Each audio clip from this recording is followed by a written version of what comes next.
Tobias Vincent. I really admire him so much for his voice and strength on mental health, and also for just letting us all into his personal journey. You know, he posts on his Facebook and Instagram. It seems like almost daily, and he's the founder of A Stressful Warrior out in Vancouver, Washington. How you doing, Tobias? Pretty good. How are you, Steve? Good, good. Thanks so much for doing this, man. I really appreciate it. Absolutely. Thanks for having me, man. Yeah, definitely. Well, you know, I wanted to first just give you a chance to tell people who you are and about your kind of business foundation that you're starting. Sure, absolutely. So for starters, I'm just a simple white boy from Idaho. I was born and raised in Boise, Idaho for about 8 years. And then our family moved to Salem, Oregon. From there, my parents split up for a little bit. My mom, my sister, and I moved back to Idaho for a couple years. Eventually, they worked things out, which landed me here in Vancouver. Pretty much started school here in mid-7th grade. I dealt with a little bit of bullying. I was pretty much the guy in high school who took care of all the bullies, per se. That's kind of, you know, the change that happened to me. 2008, my cousin was murdered on Christmas, which is pretty much what started my whole spiral with depression and anxiety. You know, I grew up pretty much being told that he was just my cousin. You know, it didn't mean anything to me. And for me, I came from a super broken household. You know, I came from a very physical and mentally abusive household. And my parents were the ones that were pretty much telling me all that. Mm-hmm. So from there, you know, I kind of turned to my own choice of drugs. And I kind of struggled with that for a little bit, which was Oxycontin. I ended up getting super sick. I ended up in the hospital with meningitis. And at that point in time, the doctors were trying everything they could with every, you know, painkiller that they could think of. But my body was longing for that high, per se. So my mom was in the room, and that's pretty much when I realized that I had a problem. My mom didn't really know what was going on. So I chose that point in time to pretty much choose my sickness as my withdrawal period, so nobody would kind of find out about what was going on internally with me.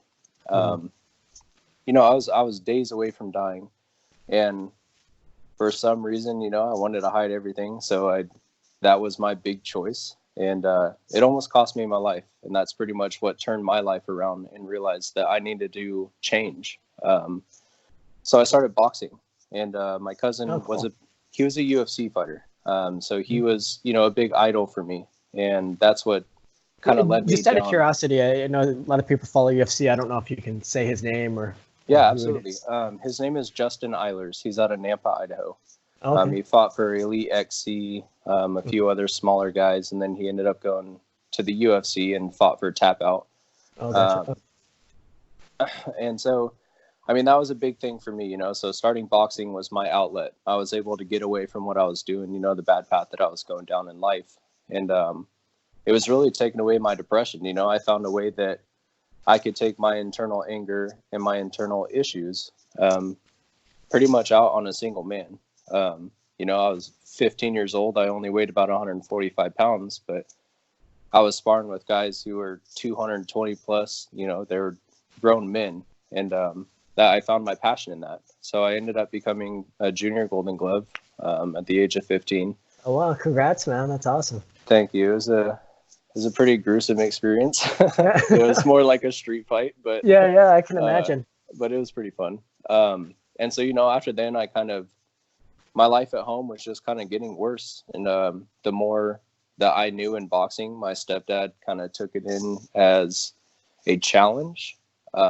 So I'd get challenged at home all the time, you know, and my dad was like 240 pounds. So I was 145. So, I mean, there was just constant battles. And so I was like, you know, something has to change in my life. Like, I need to get out of my house. I need to do something else. So when I graduated high school, I joined the Marine Corps. And, you know, that was a huge change in my life. I thought it was going to be something where, you know, I went from a broken home and I wanted a family. You know, I wanted aloha. Like, I wanted a real family. And it was not what I expected.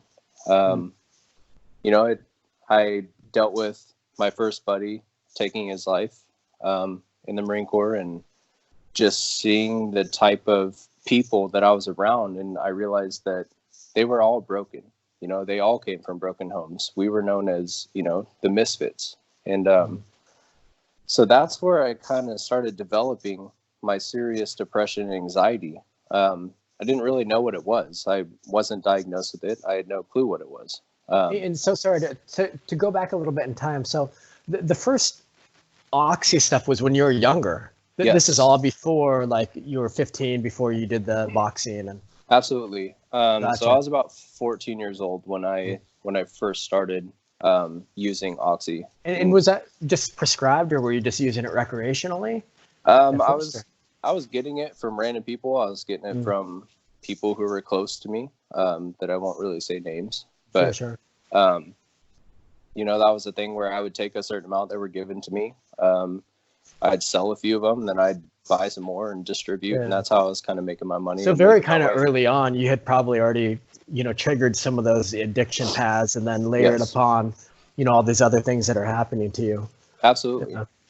And, you know, and so when I ended up going to the doctor in the Marine Corps, and filled out a questionnaire, and I was kind of at my breaking point. And that's where I found out that I was diagnosed with general anxiety and depression. So I kind of went through that. You know, I decided the Marine Corps wasn't the path I wanted to go down. So I ended up getting out. We moved back. I have 2 children now, and a beautiful wife. Cool. We moved back to Vancouver, Washington. Kind of set up there, bounced around between jobs, you know, couldn't really find my place, going from this very strict structure to, you know, kind of a relaxed state where I was kind of needing a little more guidelines and a little more direction. Sure. So kind of went down that path for a while. My depression was getting worse, you know, suicidal ideations were becoming almost daily for me. So I decided something needed to change. So I finally got in with the VA after a 6-month wait period. That's just crazy. It is. That's another topic. Yeah. With the VA, I have some friends that work for the VA now, but anyway, yeah. Sure. Sorry, go ahead. No.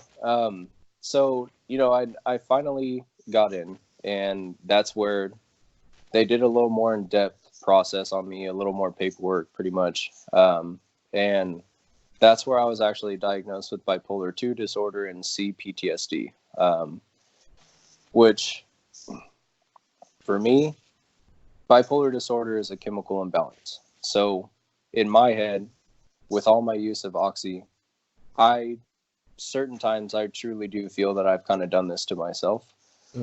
So I've taken a lot of blame for that, you know, because obviously when you have an addiction and you're using these, you know, brain altering, chemical altering drugs, when you don't need them, it's something that's going to take, you know, it takes the pain away, but it leaves permanent damage. Yeah. And so, you know, I haven't found out if it runs in my family. I don't know if it does. You know, my family doesn't really know. They don't really go to the doctor. They don't believe in vaccines, stuff like that. So I'm kind of different on the spectrum within my family. So pretty much, you know, when that all happened, I had to find an outlet. I had to find a way of dealing with, you know, what was going on, because the simple, you know, weekly therapy and my medications weren't working. You know, ended up being allergic to about 4 or 5 different medications, and they were making my suicidal ideations worse. So It was a constant battle, you know. And so my big thing is writing. I love writing, you know, ever since the age of 6. I mean, I was in 2nd grade and I won an award from the state of Oregon for my writing on music. And I got to go to this big orchestra and stuff, and I got to take my family. And so that's where I found my outlet. So I started writing. I started just writing my feelings, my thoughts, you know, everything that was kind of going on with me. And I realized that I had something really special. So March of last year is when I decided to start a blog. I wanted to start to kind of push my word out. You know, I wanted to let people know that they aren't alone. You know, these feelings that I have, sure, they're raw. They're not easy to read. But that's the reality of mental health.